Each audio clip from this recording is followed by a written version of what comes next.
আসসালামু আলাইকুম। দীর্ঘ বিরতির পর আবারও বৈকালিক বহির্বিভাগ সেবা চালু করছে রাজধানীর স্বনামধন্য হলি ফ্যামিলি রেড ক্রিসেন্ট হাসপাতাল।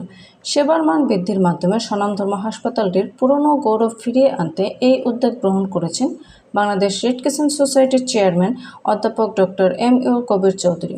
গত মঙ্গলবার বিকাল ৩টায় হাসপাতালের শায়লা হাফিজ মিলনায়তনে বহির্বিভাগ সেবা কার্যক্রমের উদ্বোধন করেন তিনি। দায়িত্বরত চিকিৎসকদের উৎসাহিত করতে তিনি নিজেই বহির্বিভাগে প্রায় অর্ধশত রোগী দেখেন।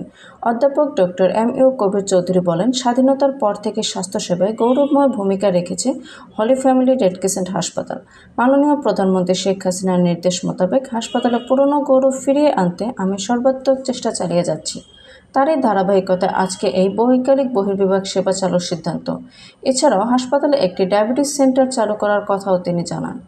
টিকিট কেটে বিশেষজ্ঞ চিকিৎসকদের নিকট থেকে স্বাস্থ্যসেবা গ্রহণ করতে পারবেন রোগীরা। হলি ফ্যামিলি রেড ক্রিসেন্ট হাসপাতালের বোর্ড মিটিংয়ের প্রথম সভা অনুষ্ঠিত হয়। অনুষ্ঠানে বাংলাদেশ রেড ক্রিসেন্ট সোসাইটির ভাইস চেয়ারম্যান লুৎফর রহমান চৌধুরী হেলাল, ব্যবস্থাপনা পর্ষদের সদস্য অ্যাডভোকেট সোহানা তাহমিনা, হলি ফ্যামিলি রেড ক্রিসেন্ট হাসপাতালের অবসরপ্রাপ্ত স্ত্রীরোগ বিশেষজ্ঞ অধ্যাপক ডাক্তার রওশনারা বেগম, মেডিসিন বিশেষজ্ঞ অধ্যাপক ডাক্তার কানিজ মাওলা, মেডিকেল কলেজের অধ্যাপক ডক্টর মোহাম্মদ দৌলতুজ্জামান সহ হাসপাতালের কর্মকর্তারা উপস্থিত ছিলেন। এমনই নিত্য নতুন সকল খবর সবার আগে পেতে অভিযাত্রা চ্যানেলটি সাবস্ক্রাইব করে পাশে থাকা বেল আইকনটি ক্লিক করে আমাদের সাথেই থাকুন। ধন্যবাদ।